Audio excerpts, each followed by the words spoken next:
प्रणम्य परमात्मानं सिद्धं त्रैलोक्यवन्दितम् स्वाभाविक चिदानन्द स्वरूपं निर्मलाव्ययम्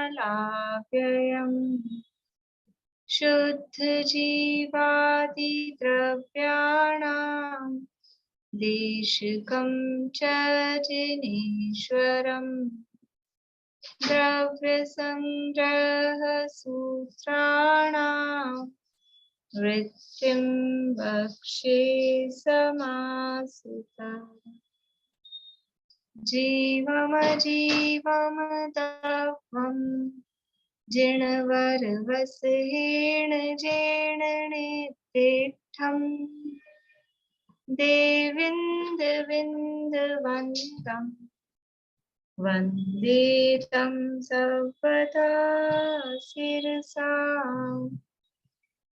कहे जीव अजीव जिनवर वृषभ ने लोक में वे वंद्य सुरपति वृंद से वंदन करूं कर जोड़।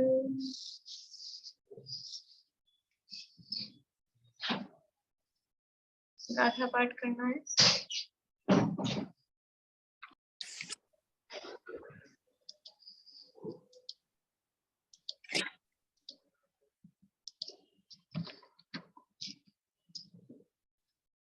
ये द्रव्य संग्रह नामक अपना शास्त्र है और 57 नंबर की गाथा है, सेकंड लास्ट गाथा है।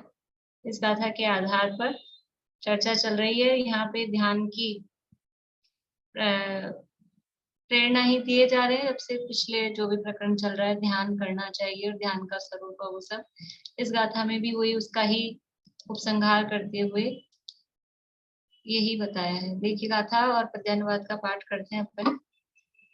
तव सुदवद्वं चेदाच्छाण रह धुरंधरो हवे जम्हा तम्हा तत्तियनिर्दा तल्लद्धिये सदा होह व्रति तपसी श्रुताभ्यासी ध्यान में हो धुरंधर निज ध्यान करने के लिए तुम करो इनकी साधना।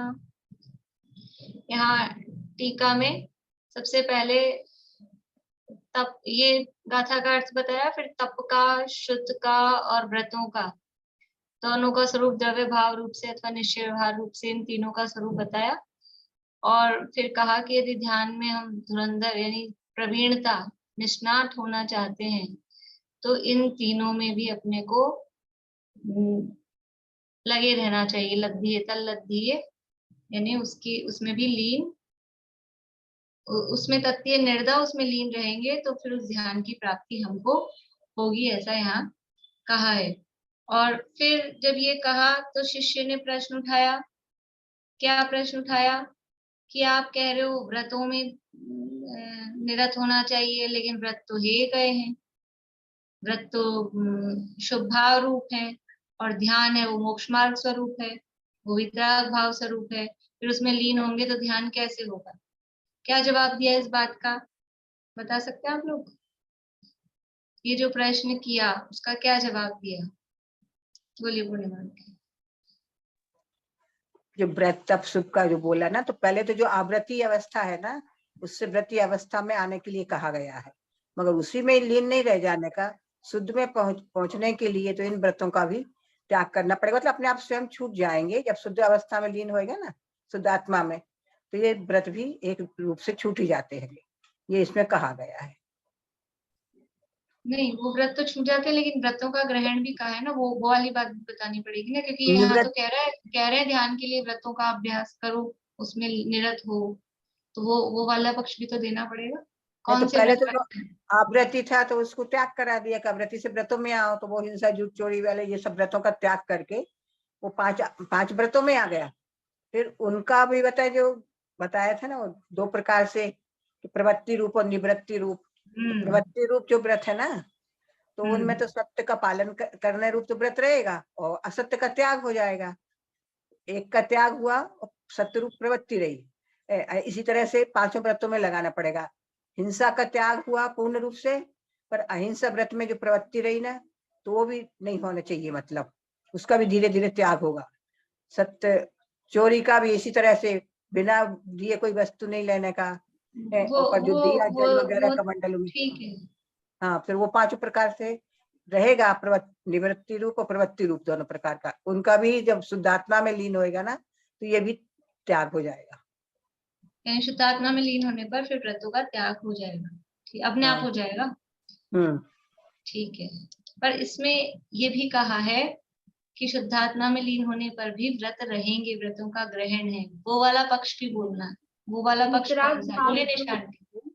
वो वितराग भाव रूप जो व्रत है, निश्चय व्रत, वो रहेंगे। और ये राग भाव रूप, शुभोपयोग रूप जो व्रत है, इनसे निवृत्ति होगी, तब परमात्मा को प्राप्त यानी होगा। 2 स्टेप हैं। निश्चय तो ज्ञान।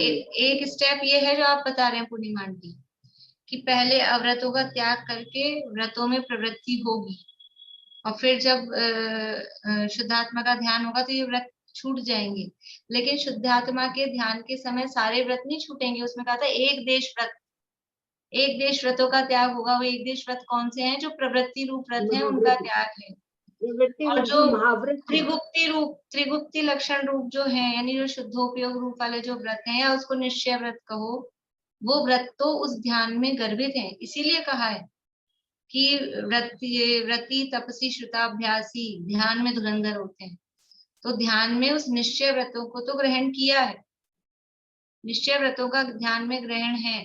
और जो व्यवहार व्रत हैं, प्रवृत्ति रूप व्रत हैं, और अहिंसा आदि रूप, हिंसा से निवृत्ति रूप है, वो दोनों बाद में छूट जाएंगे। लेकिन जो शुद्धात्मा में लीनता रूप जो व्रत है, वो व्रत तो रहेगा।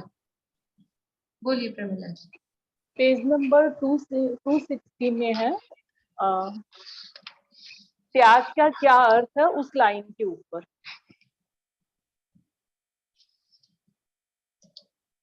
परंतु समस्त शुभाशुभ की निवृत्ति रूप निश्चय व्रत का नहीं। इस लाइन का यही अर्थ हुआ क्या जो आप बोल रहे हो, शुद्ध उपयोग का त्याग? हाँ, मैं इसमें बहुत कंफ्यूज थी। देखिए यही है ना पेज? हाँ, 260 में है। 260 ये कौन सा पेज है? ये 250।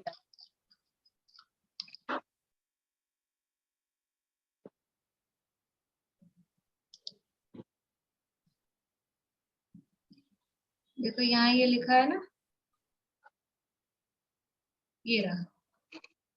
उन एक देश व्रतों का त्रिगुप्ति, एक देश व्रत कौन से? ये जो प्रवृत्ति वाले हैं, यानी निवृत्ति रूप जो व्रत है, वो तो हिंसा की निवृत्ति है, वो सब तो है। उसके अलावा जो प्रवृत्ति रूप व्रत है, उस प्रवृत्ति का भी यहाँ पर निश्चय व्रतों में त्याग है। यानी हिंसा का से तो निवृत्ति हो ही गई, अहिंसा में प्रवृत्ति चल रही थी। जब हिंसा से निवृत्ति की थी, उसके बाद भी अहिंसा में प्रवृत्ति हो रही थी। अब यहाँ पर उस अहिंसा में प्रवृत्ति का भी त्याग किया, तो समस्त शुभाशुभ की निवृत्ति रूप नहीं, ये रहा। उन एक देश व्रतों का त्रिगुप्ति लक्षण निर्विकल्प समाधि के काल में त्याग है। ये जो हिंसा में प्रवृत्ति रूप, हिंसा से निवृत्ति रूप और अहिंसा में प्रवृत्ति रूप, ये जो व्रत हैं, इनका तो त्रिगुप्ति लक्षण निर्विकल्प समाधि के काल में त्याग है, परंतु समस्त शुभाशुभ की निवृत्ति रूप निश्चय व्रत का त्याग नहीं है। त्याग का क्या अर्थ? जिस प्रकार हिंसा आदि रूप 5 अव्रतों की निवृत्ति है, उसी प्रकार एक देश व्रतों की, एक देश व्रत मतलब अहिंसा में जो प्रवृत्ति रूप व्रत है, वो एक देश व्रत, उनकी भी निवृत्ति है, उनका भी त्याग है, मतलब वो छूट जाते हैं। त्याग है मतलब वो छूट जाते हैं। लेकिन जो शुद्धात्मा में लीनता रूप जो व्रत है, निश्चय व्रत है, उनका त्याग उसमें नहीं है। तो उसका त्याग क्यों करेंगे? अपना तो प्रयोजन ही शुद्धात्मा की लीनता रूप शुद्धोपयोग। हाँ, उनका त्याग नहीं करेंगे, लेकिन मतलब कोई ऐसा नहीं समझ ले कि व्रतों का सर्वदा त्याग है। प्रश्न देखो, गाथा में क्या बताया है? गाथा में कहा है कि व्रती तपसी शुद्धाभ्यासी ही ध्यान में परफेक्ट हो सकते हैं, इसलिए व्रत करो, शुद्ध का अभ्यास करो और तप का अभ्यास करो, ये गाथा में कहा। तो उसने प्रश्न उठाया कि आप व्रत का अभ्यास करने को कह रहे हो, लेकिन व्रतों का तो त्याग करने को कहा है ना, व्रत भी तो छूट जाते हैं, अव्रत के समान व्रत भी तो हैं, ऐसा जिनवाणी में ही कहा है, शास्त्र में ही कहा है। तो वो जवाब दे रहे हैं, अभी उस पहले वाले जवाब को तो वो तो आपको समझ में आ गया, उसको छोड़ो। वो क्या जवाब दे रहे हैं कि शास्त्र में कहा है कि अव्रतों के समान व्रत भी त्याज्य हैं, लेकिन कौन से व्रत त्याज्य हैं? कि जो शुभ भाव रूप व्रत हैं वो त्याज्य हैं, लेकिन व्रत भी मतलब व्रत दो प्रकार के हैं, एक छठे अध्याय वाले और एक नवे अध्याय वाले, दो प्रकार के व्रत हैं कि नहीं? जिनकी एक की छठा नहीं सॉरी सातवां, जिनकी चर्चा सातवें अध्याय में की तत्वार सूत्र में, वो शुभाश्रव रूप है, और जिनकी चर्चा नवे अध्याय में की है वो वितराग भाव रूप है, वो संवर्ण निर्जरा रूप है। तो कौन से व्रत त्याज्य है? अव्रतों के समान व्रत भी हैं या छोड़ने योग्य हैं, ये जो स्तोपदेश का रेफरेंस वहां दिया है। तो अव्रतों के समान कौन से व्रत हैं? सातवें अध्याय वाले, शुभ भाव रूप, अहिंसा में प्रवृत्ति रूप, ठीक है, वो वाले व्रत त्याज्य हैं। लेकिन जो नवे अध्याय वाला जो संवर्ण निर्जरा रूप व्रत है, जो निश्चय व्रत है, जो वितराग भाव रूप व्रत है, वो व्रत के नहीं है, इसलिए वो व्रत तो ध्यान के काल में रहेंगे। तो रहेंगे तो हम कह रहे हैं जो व्रती है वो ध्यान में धुरंधर है, तो वो निश्चय व्रत उसका है, इसलिए व्रत की साधना करो। तो हमारी दोनों तरफ से कंट्रोवर्सी नहीं है, दोनों व्रतों का अर्थ हम लेंगे। व्यवहार व्रत का अर्थ लेंगे तो व्यवहार व्रत पहले होगा, अव्रत को छोड़ के पहले व्रत धारण करेगा, तभी तो ध्यान में आगे बढ़ सकेगा।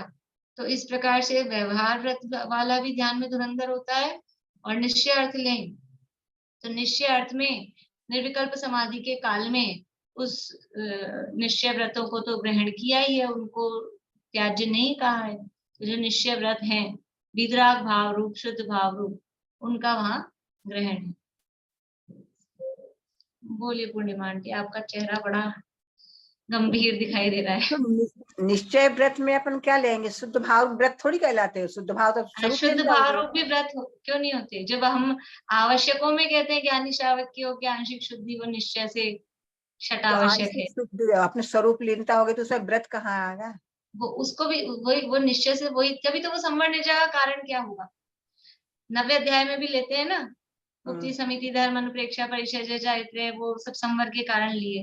तो वो समिति तो सारी प्रवृत्ति रूप ही है, तो वो तो शुभ भाव रूप ही दिखेगी, फिर संवर कैसे होगा? शुभ भाव से संवर हो सकता है? वो तो सब त्याग रूप है, पर निश्चय व्रत का स्वरूप नहीं ख्याल में है। नहीं, जैसे समिति है ना वैसे वो व्रत भी उसी तरह से है। व्रतों में जो जितनी वीतरागता है, समझ लो वही ऐसे ही समझाना पड़ेगा उसको समझाने के लिए। तीन कषाय चौकड़ी का अभाव पूर्वक जो वीतरागता है वो निश्चय व्रत है, और संजुलन कषाय जन्य जो परिणाम हो रहे हैं वो व्यवहार व्रत है। दो कषाय चौकड़ी के अभाव जन्य जो वीतरागता है वो निश्चय से देश व्रत है, और बाहर में जो प्रतिमा आदि लेने रूप शुभ भाव है वो व्यवहार से व्रत है।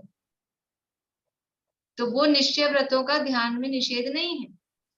निश्चय व्रत जो शुद्ध भाव रूप है, जो संवर्ण निर्जरा रूप है या संवर्ण निर्जरा का कारण है, उसका निर्विकल्प समाधि में ध्यान में निषेध नहीं है।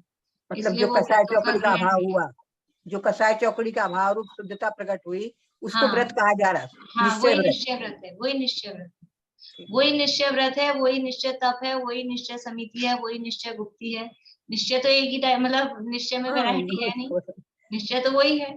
त्रिगुप्ती तो लगा दिया उसमें, त्रिगुप्ती भी वो त्रिगुप्ती भी उसको निश्चय को बताने के लिए लगाया। यहाँ त्रिगुप्ती शब्द व्यवहार गुप्ती को नहीं लेना, यहाँ जो त्रिगुप्ती लक्षण बताया है वो त्रिगुप्ती शब्द भी वो आत्मलीनता की दशा को, शुद्धोपयोग को बताने के लिए त्रिगुप्ती शब्द भी है। यहाँ मन योग वचन योग तो ये आएगा ही नहीं ना, वो व्यवहार गुप्ती नहीं लेना। ये त्रिगुप्ती में भी निश्चय त्रिगुप्ती शुद्धोपयोग रूप वो लिया है। अच्छा हुआ मैंने पूछ लिया तो थोड़ा, वरना तो मुझे तो पता ही नहीं चला था कि आप लोग ये समझे नहीं। पूछ लेना चाहिए मुझे, ठीक है। तो ग्रंथि पूरा हो गया, इसमें पूछे ही नहीं आपसे। घोषणा प्रकाशक में तो पूछते हैं यहाँ तो ग्रंथि पूरा हो गया है। चलो अब नया ग्रंथ शुरू करेंगे जब बराबर आपसे पूछेंगे रोज। चलो फिर दूसरा क्या था, व्रत की बात हो गई। फिर दूसरा तर्क क्या दिया शिष्य ने कि इस काल में ध्यान तो होता ही नहीं है ना। तो ध्यान होता नहीं है तो आप ध्यान की चर्चा कर रहे हो, इससे क्या मतलब है? ध्यान की बात करना बेकार है क्योंकि ध्यान तो इस काल में होता नहीं है। इसका क्या जवाब दिया? बोलो प्रीति। जो ध्यान जो बताया है वो उत्तम सेनन की अपेक्षा जो शुक्ल ध्यान जो बताया है वो उत्कृष्ट वचन है, मतलब उत्सर्ग वचन है। लेकिन इस पंचम काल में भी धर्म ध्यान तो होता है, और धर्म ध्यान जो है वो छठे 7वें गुण स्थान तक होता है। और धर्म ध्यान से फिर वो अच्छी गति, मतलब जैसे इंद्र और लोकपाल नहीं सॉरी वो लोकांतिक देव, उनमें जन्म लेके और फिर वापस मनुष्य भव में आके मोक्ष जा सकता है। तो जहां तक हो सकता है वहां तक का तो हम प्रयत्न करें, ये है इनका। बढ़िया। यानी जो शंका थी कि पंचम काल में ध्यान नहीं होता, तो ऐसा नहीं है। देखो ये जो उत्सर्ग शब्द था ना, उत्सर्ग वचन है। उत्सर्ग का अर्थ वैसे मुझे पता था, उत्सर्ग का अर्थ राजमार्ग होता है, लेकिन यहाँ मुझे थोड़ा ऐसा लग रहा था वो अर्थ जम नहीं रहा है। लेकिन उत्सर्ग दूसरे उत्सर्ग के साथ में अपोजिशन में क्या है? अपवाद। तो अपवाद के साथ अपन राजमार्ग ही लगाते हैं ना, राजमार्ग ये है और अपवाद मार्ग ये है। और राजमार्ग का मतलब होता है कि मतलब सामान्य रास्ता तो यही है, जनरली तो ऐसा ही होता है। राजमार्ग का अर्थ यही लगाते हैं ना अपन। और अपवाद मार्ग तो एक्सेप्शनल केस है, कभी कभी किसी के साथ हुआ हो, ये अर्थ होता है राजमार्ग और अपवाद मार्ग का। अब यहाँ उत्सर्ग वचन मतलब राजमार्ग क्या कह रहे हैं? ये पेज नंबर 262 पे देखिए, इसको थोड़ा सा वापस से अपन, मतलब अपन ने अर्थ गलत नहीं किया है, नहीं गलत भी नहीं समझा है, लेकिन थोड़ा सा विशेष और उसमें से समझे। 262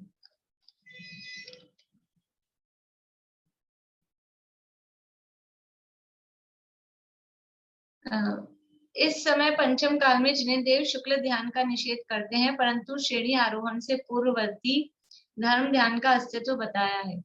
तथा जो ऐसा कहा है कि उत्तम सहनन का अभाव होने से ध्यान नहीं होता है, वह उत्सर्ग वचन है।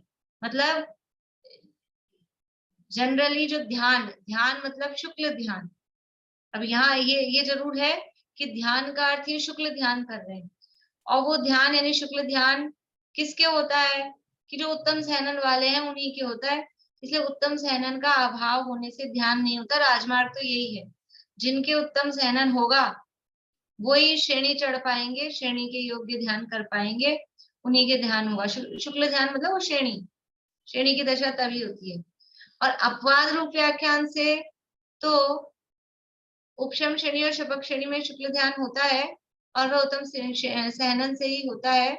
परंतु अपूर्व करण 8वें गुणस्थान से नीचे के गुणस्थानों में जो धर्म ध्यान होता है, वह पहले 3 उत्तम सहननों का अभाव हो तो भी अंतिम 3 सहननों में होता है। यानी ज्यादातर लोग ऐसे हैं कि जो राजमार्ग है, उत्सर्ग वचन है ना, यानी राजमार्ग तो ये है कि जो उत्तम सहनन वाले होते हैं उन्हीं के ध्यान होता है, उन्हीं के शुक्ल ध्यान होता है, वही श्रेणी चढ़ते हैं। परंतु ये अपवाद मार्ग भी है। अपवाद मार्ग क्या है? मतलब ये धर्म ध्यान है, ये अपवाद वाला रास्ता है। जीवों को धर्म ध्यान भी होता है। अपने को तो ऐसा लग रहा है कि अपवाद वाला तो अपने को नॉर्मल लग रहा है, मतलब ये तो होता ही है 7वें से 9वें। लेकिन वास्तविक जो ध्यान है, जिस ध्यान से कर्म नाश के सिद्ध पद की प्राप्ति होती है, वो शुक्ल ध्यान है। और वो शुक्ल ध्यान उत्तम सहनन वालों को होता है। तो ये राजमार्ग कहा। ध्यान का राजमार्ग क्या है?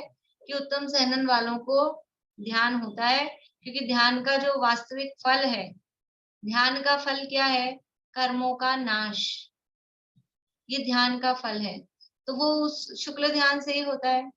इसलिए राजमार्ग ये कहा, उत्सर्ग वचन ये कहा कि उत्तम सहनन वालों के ही ध्यान होता है, उन्हीं से वो उत्तम सहनन से ही वो उपशम श्रेणी और शपक श्रेणी रूप पुरुषार्थ कर पाते हैं। परंतु अपवाद मार्ग ये भी है कि जो नीचे के गुणस्थान है, 7वां, 6वां, 5वां, 4था, इनमें भी जीव को धर्म ध्यान होता है। वो धर्म ध्यान भी ध्यान है, यानी वास्तव में आचार्य शुक्ल ध्यान को ही ध्यान कह रहे हैं और धर्म ध्यान को तो अपवाद से ध्यान कह रहे हैं, उपचार से ध्यान कह रहे हैं, समझिए। इसलिए अपवाद रूप व्याख्यान में ये धर्म ध्यान भी होता है, ऐसा कहा है। तो पंचम काल में ध्यान नहीं होता ऐसा मत कहो, अपवाद वाला ध्यान होता है। और जो जो उत्सर्ग वचन है, जो राजमार्ग है, जो शुक्ल ध्यान है, वो पंचम काल में नहीं होता। लेकिन जो अपवाद वाला रास्ता है धर्म ध्यान का, जो वाया होके आएगा डायरेक्टली, जिससे कर्मों का नाश नहीं होगा, लेकिन वो बीच में आएगा, फिर एक भाव लेके फिर कर्मों का नाश कर सकेंगे, तो वो वाला मार्ग तो पंचम काल में भी चलता है। तो इसको अपवाद मार्ग कहा जाता है। बोलिए रेणु जी। अपवाद मतलब तो रेयरली हो गया ना, रेयरली मतलब कभी कभार, एकदम बहुत हाँ, ही वो कम। अपन ऐसा समझते हैं रेयरली, उसी तरह का है। तो अब रेयर ही है, अभी भी धर्म ध्यान कौन सा बहुत भर भर के चीज दिख रहे हैं अपने को यहाँ रेयर ही हो रहा है, पंचम काल में भी जो हो रहा है। तो अपवाद उसकी अपेक्षा से ही अपवाद है, मतलब क्योंकि ध्यान कह रहे हैं शुक्ल ध्यान को, तो शुक्ल ध्यान उत्तम सहनन वालों को होता है, ये ध्यान उत्तम सहनन वालों को होता है। लेकिन ये हमने इसको भी ध्यान कहा है, धर्म ध्यान को भी, और ये सभी सहनन वालों को, चाहे उत्तम वाले हो चाहे हीन वाले हो, हीन सहनन वालों को भी ये हो सकता है, इसलिए मना ही नहीं है। पंचम काल में ध्यान की सर्वथा निषेध नहीं है। जो उत्तम यानी शुक्ल ध्यान है उसका निषेध है, लेकिन ये अपवाद रूप जो धर्म ध्यान है उसका निषेध नहीं है। उत्तम सहनन तो होता ही नहीं है पंचम काल में, तो फिर धर्म ध्यान कैसे होगा उत्तम सहनन वाले को? नहीं बोले होता ना, तो हाँ नहीं होता, वो तो वैसे कहा है। मान लो चौथे काल में भी कोई उत्तम सहनन वाला है, तो क्या उसको शुक्ल ही ध्यान होगा? चौथे काल में उत्तम सहनन वाला है, कोई वज्रशव नारायण सहनन वाला है, तो क्या वो जब ध्यान करेगा तो उसको शुक्ल ध्यान ही होगा? धर्म ध्यान के बाद शुक्ल ध्यान होगा ना। तो धर्म ध्यान भी हो रहा है ना, तो उत्तम सहनन वाले को उस तो अपेक्षा से।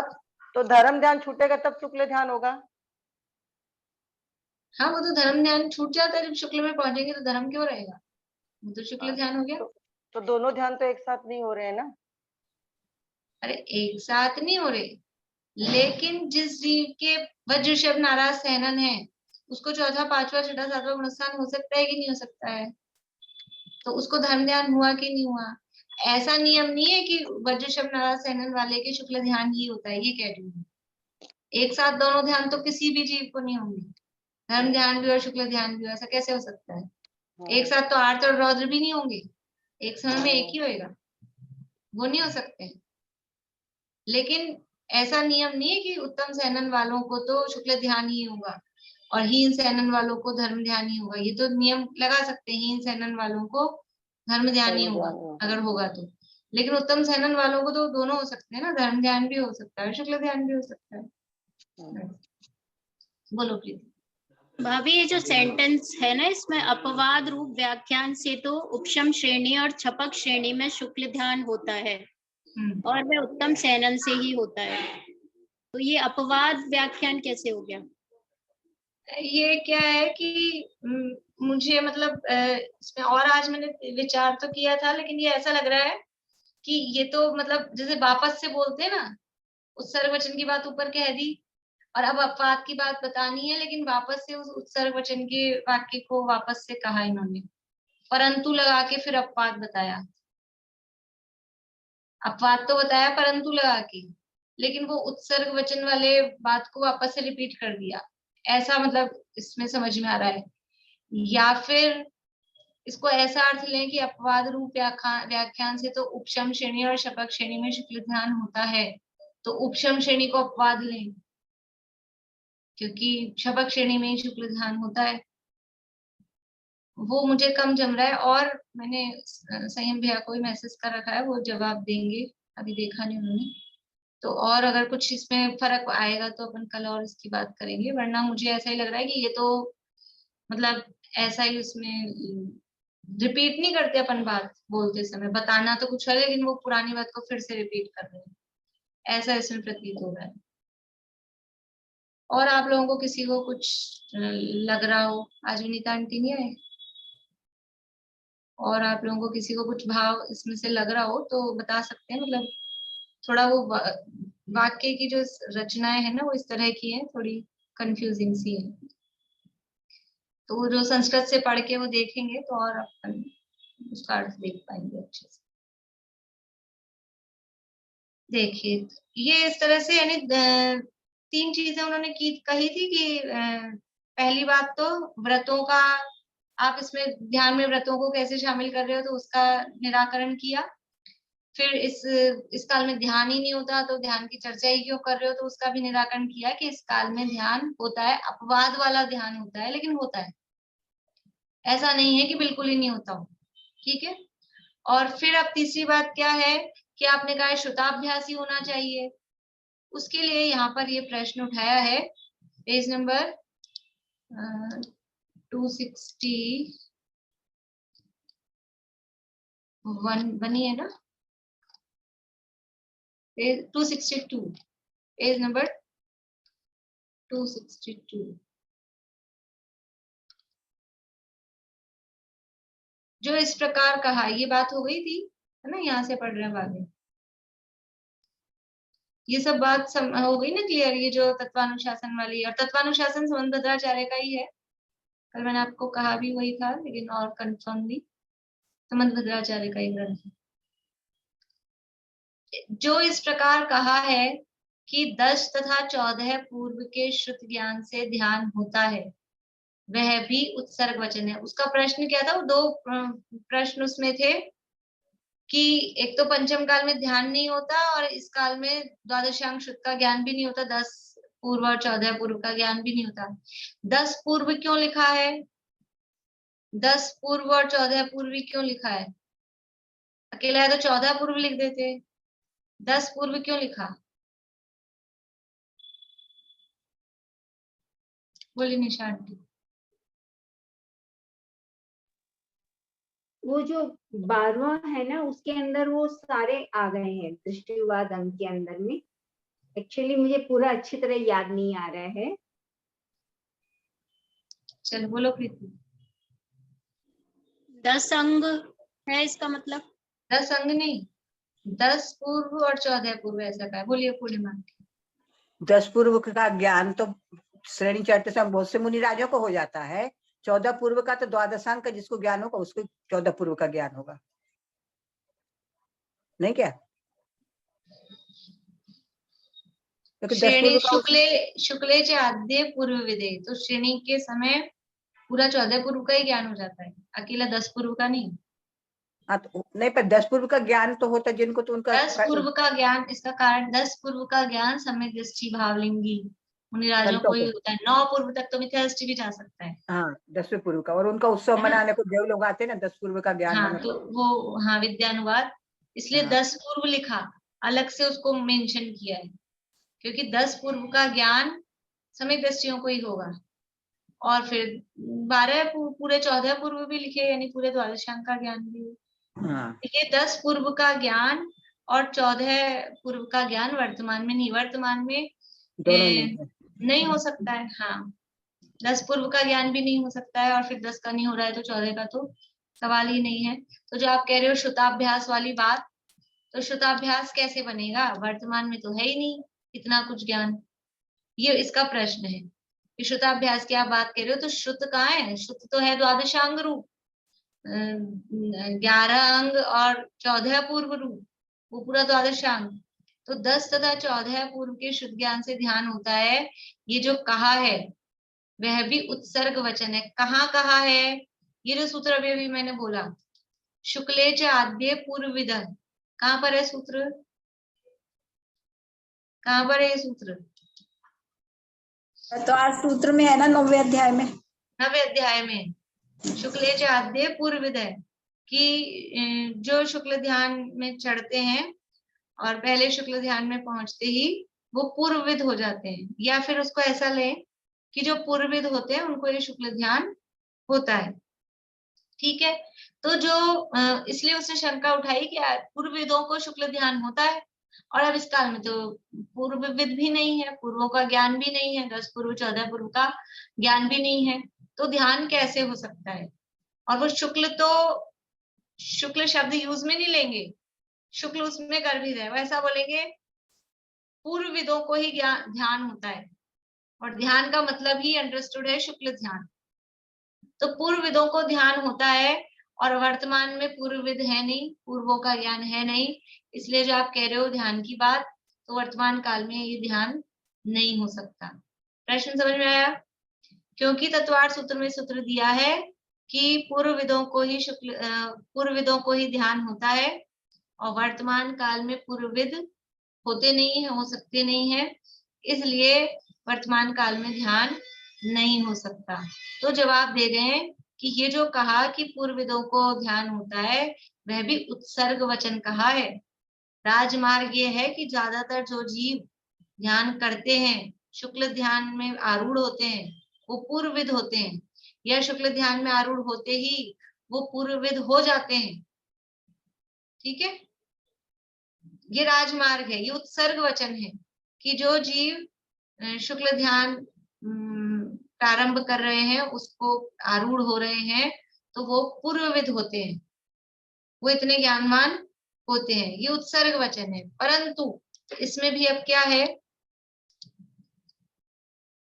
जो इस प्रकार कहा है कि 10 तथा 14 पूर्व के शुद्ध ज्ञान से ध्यान होता है, वह भी उत्सर्ग वचन है, राजमार्ग है। अपवाद व्याख्यान से तो 5 समिति और 3 गुप्ती के प्रतिपादक सारभूत श्रुत ज्ञान से भी ध्यान होता है और केवल ज्ञान भी होता है। ये कौन सा ध्यान हो रहा है? वही शुक्ल ध्यान ही हो रहा है ये, क्योंकि उससे केवल ज्ञान भी हो रहा है। अपवाद व्याख्यान से तो 5 समिति और 3 गुप्ती के प्रतिपादक सारभूत श्रुत ज्ञान से भी ध्यान होता है। ये बात कहीं पढ़ी हुई ध्यान आ रही है आप लोगों को 3-4 साल पुरानी,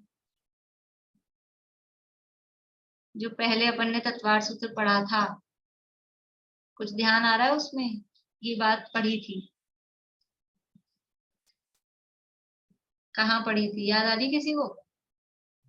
बोलिए सुनीता आंटी। ये है ना 5 उनके वेद पढ़े थे, वो लाख बखूस और इनमें पढ़ी थी 5 समिति 3 गुप्ती, ये वाला वो तो पढ़ा था। बात क्या है? बात ये है कि अष्ट प्रवचन मात्र का ज्ञान से भी ध्यान होता है और द्वादशांग पूर्वक भी शुक्ल ध्यान होता है, ये वाली बात। तो अपन ने पढ़ा था तत्वार्थ सूत्र का 10वें अध्याय का 9वां सूत्र, लास्ट वाला सूत्र, उसमें जो कंपैरिजन किए थे, क्षेत्र काल गति लिंग तीर्थ चारित्र प्रत्येक बुद्ध बोधित ज्ञान अवगाहन अंतर संख्याल्प बहुतः, उसमें ज्ञान वाला जब था ना, उसमें जघन्य और उत्कृष्ट, तो जघन्य अष्ट प्रवचन मात्रिका वाले को भी होता है और उत्कृष्ट में ये द्वादशांग वाला था। देखना आप लोगों के चार्ट बने होंगे, पुरानी कॉपी निकाल के वहां दिया। हाँ निकाल ली, निशा आंटी ने तो निकाल दी। ठीक है, मतलब यानी जो सूत्र में तो ये कहा है शुक्ले चाद्य पूर्व विदे, वो राजमार्ग है कि जीव जब शुक्ल ध्यान में पहुंचता है तो वो जीव द्वादशांग का पाठी होता है, या फिर शुक्ल ध्यान में पहुंचता है तो वो द्वादशांग का पाठी हो जाता है, दोनों तरह से उसको कहते हैं, वो राजमार्ग है। लेकिन अपवाद व्याख्यान ये भी है कि कोई द्वादशांग का पाठी नहीं हो तो क्या वो शुक्ल ध्यान में आरूढ़ नहीं हो सकता है? कि हो सकता है। यहाँ दिया उदाहरण शिव भूति मुनिराज, तो यानी अपवाद में व्याख्यान से ये भी हो सकता है, मतलब आप जो एक्सक्यूज दे रहे हो कि हमारे पास इतना ज्ञान है नहीं, वर्तमान में पॉसिबल भी नहीं है, इसलिए ध्यान करना निरर्थक है, व्यर्थ है, तो कह रहे हैं नहीं। और कम ज्ञान वाले को भी शुक्ल ध्यान केवल ज्ञान तक भी हो सकता है, वर्तमान में ज्ञान कम है, द्वादशांग का नहीं है, तो भी केवल ज्ञान भी हो सकता है। और वर्तमान काल में केवल ज्ञान नहीं हो रहा, शुक्ल ध्यान नहीं हो रहा, तो भी वो धर्म ध्यान तो हो ही सकता है। देखिए इसको पढ़ते हैं आगे। जो इस प्रकार कहा है कि 10 तथा 14 पूर्व के शुद्ध ज्ञान से ध्यान होता है, वह भी उत्सर्ग वचन है। अपवाद व्याख्यान से तो 5 समिति और 3 गुप्ती के प्रतिपादक सारभूत श्रुत ज्ञान से भी ध्यान होता है और केवल ज्ञान भी होता है। यदि ऐसा अपवाद व्याख्यान न हो तो तुष मास का उच्चारण करते हुए श्री शिवभूति मुनि केवल ज्ञानी हो गए इत्यादि गंधर्व आराधना आदि ग्रंथों में कहा गया व्याख्यान किस प्रकार घटित होता है। यानी अपन ने जब पहले वो पढ़ा था ना शुक्ले चाद्य पूर्वदे, तब तो अपन ने ऐसा ही अर्थ किया था कि जो कोई शुक्ल ध्यान में चढ़ते हैं वो सब पूर्वविद हो जाते हैं। लेकिन जब वो सूत्र आया था ना तत्वार्थ सूत्र का, वो 10वें अध्याय का, तब उसमें जगन्य उत्कृष्ट दोनों चीज दी थी। तब समझ में आया था कि नहीं, जगन्य ज्ञान वाले भी शुक्ल ध्यान में आरूढ़ हो सकते हैं। इतने ज्ञान, जघन्य ज्ञान है, अष्ट प्रवचन मातृका का ज्ञान है, तो भी वो शुक्ल ध्यान मतलब ध्यान हो सकता है। तो यदि ऐसा अपवाद मतलब अगर खाली उत्सर्ग ही मार्ग हो 10 तथा 14 पूर्व के शुद्ध ज्ञान से ध्यान होता है, तो फिर ये अपवाद नहीं हो कि कम ज्ञान वाले को भी ध्यान हो जाएगा। तो फिर तुष्माश का उच्चारण करते हुए श्री शिवभूति मुनि केवल ज्ञानी हो गए इत्यादि ग्रंथ का नाम है गंधर्व आराधना आदि कोई कहा मतलब कथा कोश टाइप के हैं, उसमें कहा गया व्याख्यान किस प्रकार घटित होता है। अभी फिर आगे देखते हैं। ये जो जवाब इन्होंने दिया तो फिर प्रश्न उठा रहा है कि जवाब समझ में आ गया। पहले प्रश्न क्या था कि आप कह रहे हो श्रुताभ्यासी ध्यान में धुरंधर होते हैं, तो इस काल में श्रुताभ्यासी नहीं है, इसे ध्यान नहीं हो सकता। तो वो कह रहे हैं कि इस काल में जो श्रुताभ्यास, जो पूर्ण श्रुत की बात आप कह रहे हो 10 पूर्व 14 पूर्व की, वो तो उत्सर्ग मार्ग है, लेकिन उत्सर्ग वचन है, परंतु अपवाद वचन से जो कम ज्ञान वाले हैं शिवभूति मुनिराज जैसे, उनको भी ध्यान हुआ था, इसलिए हो सकता है ये अपवाद व्याख्यान है। अब वो क्या प्रश्न उठा रहा है इसी बात से। श्री शिवभूति मुनि 5 समिति और 3 गुप्तियों का प्रतिपादन करने वाले द्रव्य श्रुत को जानते थे और भाव श्रुत उन्हें पूर्ण रूप से था। यानी देखो समझ में आ रही है ना आप लोगों को बात, थोड़ा सा अलर्ट होके बैठना। क्या कह रहे हैं, ये एक नियम बना दिया कि जिनको पूर्ण शुद्ध ज्ञान होता है उन्हीं को ध्यान होता है, ऐसा नियम वो कह रहा है कि द्वादशांक का 14 पूर्व 10 पूर्व यानी पूर्ण शुद्ध ज्ञान, द्वादशांक का ज्ञान, उन्हीं को ध्यान होगा, शुक्ल ध्यान होगा। तो फिर यहाँ से जवाब दिया आचार्य ने कि नहीं, शिवभूति मुनिराज को भी हुआ था। तो वो कह रहा है कि शिवभूति मुनिराज को बाहर में द्रव्य शुद्ध तो इतना ही था, अष्ट प्रवचन मातृका का, वो तो कम था, लेकिन भाव शुद्ध ज्ञान उन्हें पूरा था। शुद्ध ज्ञान 2 प्रकार का, एक द्रव्य शुद्ध और एक भाव शुद्ध। द्रव्य शुद्ध मतलब बाहर में आगम का ज्ञान, द्वादशांग शुद्ध का ज्ञान, वो द्रव्य शुद्ध, और भाव शुद्ध मतलब उसी को समझ लो आत्मानुभव रूप, वो भाव शुद्ध ज्ञान, वो उनको पूर्ण रूप से था, ऐसा वो कह रहा है। इसलिए उनको हो गया तो कोई बात नहीं, आपने जो उनका हमको उदाहरण दिया, उनका जो रेफरेंस दिया वो नहीं चलेगा, क्योंकि उनको भाव शुद्ध पूरा था और द्रव्य शुद्ध में भी उनको अष्ट प्रवचन मातृका का ज्ञान था। इसलिए जो आपने ये हमको उदाहरण प्रस्तुत किया शिवभूति मुनिराज का, वो आपका ठीक नहीं लगा, ऐसा वो कहना चाह रहा है। ठीक है, देखो श्री शिवभूति मुनि 5 समिति और 3 गुप्तियों का प्रतिपादन करने वाले द्रव्य शुद्ध को जानते थे और भाव शुद्ध उन्हें पूर्ण रूप से था।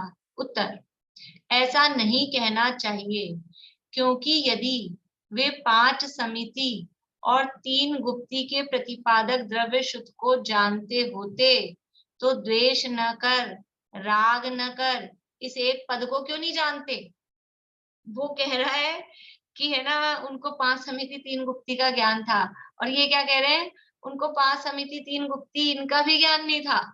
यदि वो इतना भी जानते, इतना द्रव्य शुद्ध को भी जानते होते, तो इतनी सी बात का ज्ञान नहीं था, मतलब याद नहीं रही उनको, इस पद को नहीं जान पाए कि मातरुष और मातुष, मातुष और मारुष, द्वेष न कर, राग न कर।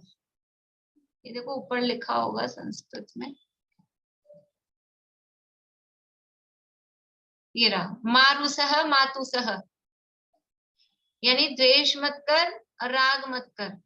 इत्येकम पदम किम न जानाति, इस एक पद को क्यों नहीं जानते थे? यदि उनको अष्ट प्रवचन का ज्ञान था, पंच समिति, तीन गुप्ती, प्रतिपादक, द्रव्य शुद्ध का यदि उनको ज्ञान था, तो फिर मातुसः इत्येकम पदम किम न जानाति, इस एक पद को क्यों नहीं जानते थे? अतः ज्ञात होता है कि उनको 5 समिति और 3 गुप्ती रूप 8 प्रवचन माता प्रमाण ही भाव शुद्ध ज्ञान था। यानी इतना द्रव्य शुद्ध भी नहीं था, लेकिन भाव शुद्ध था। तो भाव शुद्ध कितना था? पूर्ण भाव शुद्ध नहीं था। केवल अष्ट प्रवचन मात्रिका का तो उनको भाव शुद्ध ज्ञान था, द्रव्य शुद्ध तो था ही नहीं, मतलब ऐसा इतना सा भी नहीं था, एक लाइन का भी। समझ में आ रहा है? फिर से ऐसा नहीं कहना चाहिए, क्योंकि यदि वे 5 समिति और 3 गुप्ती के प्रतिपादक द्रव्य शुद्ध को जानते होते तो द्वेष न कर, राग न कर, इस एक पद को क्यों नहीं जानते? अतः ज्ञात होता है कि उनको 5 समिति और 3 गुप्ती रूप 8 प्रवचन माता प्रमाण ही भाव शुद्ध ज्ञान था, और द्रव्य शुद्ध कुछ भी नहीं था।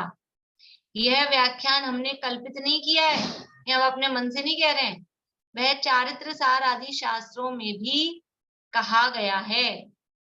चाहे सार ग्रंथ है और उनमें ऐसा कहा गया है। वह इस प्रकार है कि अंतर्मूर्त में जो केवल ज्ञान प्राप्त करते हैं वे क्षीण कषाय गुणस्थान वर्ती निर्ग्रंथ नामक ऋषि कहलाते हैं।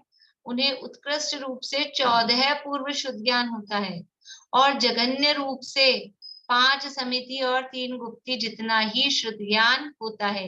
ये वो जो कंपैरिजन है ना 9वें सूत्र में 10वें अध्याय के, यही वाली बात है कि जो अंतर्मूर्त में केवल ज्ञान प्राप्त करते हैं उन्हें उत्कृष्ट रूप से तो ज्यादा से ज्यादा ज्ञान हो तो कितना हो सकता है? 14 पूर्व का भी, और कम से कम हो तो कितना हो सकता है कि जघन्य रूप से 5 समिति और 3 गुप्ती जितना ही शुद्ध ज्ञान होता है। और ये शुद्ध ज्ञान यानी भाव शुद्ध ज्ञान की बात चल रही है, उतना ही उनको ये ज्ञान होता है। बोलिए रेणु जी। मैं अष्ट प्रवचन मात्रिका माने 5 समिति 3 गुप्ती, इसको बोलते हैं अष्ट प्रवचन माता। मात्री भी, री की मात्रा भी लगाते हैं, या माता ही लिखा है, मात्री भी माता ही को ये बोलते हैं, मातृभाषा। तो माता इनका तो उनको भाव था, लेकिन वो द्रव्य रूप में उसको मतलब उसका द्रव्य कार्य रूप में नहीं कर रहे उनको थे। उनके नाम भी याद नहीं थे, समझ लो ऐसा, बस उसका भाव था उनको। अष्ट प्रवचन मात्रिका का भाव शुद्ध ज्ञान था, द्रव्य शुद्ध तो कुछ था ही नहीं। तो भाव था तो वो मतलब अपने व्यवहार में भी उसको लाते थे क्या? हाँ, तो उसकी भाव वासना हुई, उसकी भी भाव वासना नहीं होगी तब तो फिर वो ध्यान हो ही नहीं सकता है। जगन्य का है ना, वो उतनी भाव वासना उनको हो तब वो ध्यान हो सकता है। लेकिन नाम नहीं मालूम था उनको, मतलब हाँ, याद हाँ, नहीं द्रव्य रूप से उनको ऐसा याद नहीं था। अभी तो समय हो गया है, थोड़ा आप लोग पढ़ना, इसको विचार करना, दोबारा पढ़ के देखना क्या समझ में आ रहा है नहीं आ रहा है। अपन कल और चर्चा करेंगे इस पे भी। भाभी ये शुक्ल ध्यान होने के पहले मतलब शुद्ध ज्ञान होना जरूरी होता है क्या, मतलब राजमार्ग के हिसाब से? हाँ, राजमार्ग ये है कि जनरली हो जाता है, मतलब राजमार्ग का मतलब कल भी अपन ने किया था, नॉर्मली जनरली जो काम होता है वो राजमार्ग है, वो उत्सर्ग वचन है।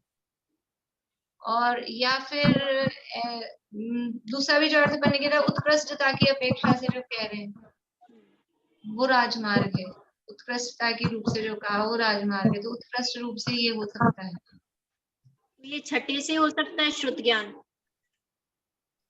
छठे गुणस्थान से भाव शुद्ध ज्ञान। हाँ, द्रव्य शुद्ध भाव छठे से तो गुणस्थान वर्ती मुंडालों को होता है, मतलब छठे से पहले तो नहीं हो सकता। छठे से पहले मतलब होता है, जैसे चौथे वालों को भी द्वादशांग का ज्ञान, द्वादशांग के पाठी होते हैं, सौधर्म इंद्र होता है, सर्वार सिद्धि के देव होते हैं, वो भी द्वादशांग के पाठी रहते हैं। इसमें हो सकता है, और 7वें के बाद तो ये होगा ही होगा, श्रेणी के काल में तो होगा ही ये, मतलब श्रेणी के चढ़ने के बाद होगा। हाँ, लेकिन चौथे वालों में इतना ध्यान रखना है कि उनको द्वादशांग के वो पाठी तो हो सकते हैं, लेकिन उनको शुद्ध केवली नहीं बोलेगा। शुद्ध केवली जो कहा जाएगा वो तो मुनिराजों को ही कहा जाएगा, चौथे गुणस्थान वर्ती को नहीं। लेकिन वो द्वादशांग के पाठी, मतलब इतना ज्ञान उनको होता है वो द्वादशांग के पाठी होते हैं। सौधर्मेंद्र है, सर्वार्थ सिद्धि के देव है, द्वादशांग के पाठी होते हैं। तो ये जैसे इसमें भाव शुद्ध ज्ञान में लिखा है कि भाव शुद्ध ज्ञान उन्हें इतना ही था, तो भाव शुद्ध में भी कोई डिफरेंस होगा? वो तो अनुभूति ही बताई थी ना भाव शुद्ध, तो वो तो एक ही है हर तरह से। वो अनुभूति नहीं, मतलब उसको ऐसा लेना है कि उसका भाव था। जो 8 अष्ट प्रवचन मातृका का बस भाव भाषण था। जैसे ऐसे होता है ना, जैसे जो त्रियंश हैं उनको केला चुरा कर लाए, तो ये कुछ गलत काम है ऐसा भाव भाषण है। लेकिन अब इसको चोरी कहते हैं, वो नहीं उनको आएगा। तो वो चोरी कहते हैं, वो तो हुआ द्रव्य शुद्ध, और ये गलत काम है ऐसी भाव भाषण हुई, वो हुआ भाव शुद्ध। तो ऐसे अष्ट प्रवचन जितना ही उनको भाव मतलब वो था, उसका भाव उनको ख्याल में था, और तो बाकी का तो वो भी नहीं। यहाँ इसलिए मैं वो करते अर्थ करते समय थोड़ा वो हो रही थी। भाव शुद्ध का मतलब आत्मानुभूति, मतलब उसका भाव, शुद्ध का भाव, वो भाव शुद्ध लेना है। आत्मानुभूति तो आएगी उसमें, लेकिन उसका भाव जो जितना शुद्ध कहा गया है उसका भाव होगा। तो मिनिमम ये वाला भाव शुद्ध होना जरूरी है, द्रव्य शुद्ध जरूरी नहीं, ऐसा ना? हाँ, बोलिए प्रभु। एक तो ये तत्वानुशासन दो आचार्यों ने लिखे हैं क्या? मैंने देखा आचार्य रामसेन का था। वो राम सिंह जी वाला तत्वानुशासन है या यही वर्ड था? समंत भद्राचार्य का तो है, और राम सिंह जी का और मैं देखूंगी, हो सकता है कि दोनों ने लिखा हो, या फिर नाम में थोड़ा माइनर डिफरेंस हो सकता है। और तत्वानुशासन, युक्तानुशासन ये समंत भद्राचार्य के ग्रंथ हैं। और टाइम तो हो गया, पर उसका भी अर्थ जो उत्तम सहनन की अपेक्षा लग रहा है वो अपवाद मार्ग, उत्तम श्रेणी और छपक श्रेणी। उत्तम सहनन की अपेक्षा लग रहा है वो अपवाद मार्ग। उत्तम सहनन की अपेक्षा से अपवाद मार्ग है। हाँ, क्योंकि अपन अपवाद का अर्थ अलग तरह से ले रहे हैं, पर यहाँ जैसे राजमार्ग उत्तम सहनन कहा तो फिर कह दिया कि उत्तम श्रेणी और छपक में भी तो होता है। ठीक है, और कल कर लेंगे हाँ। चर्चा। ठीक, जय श्री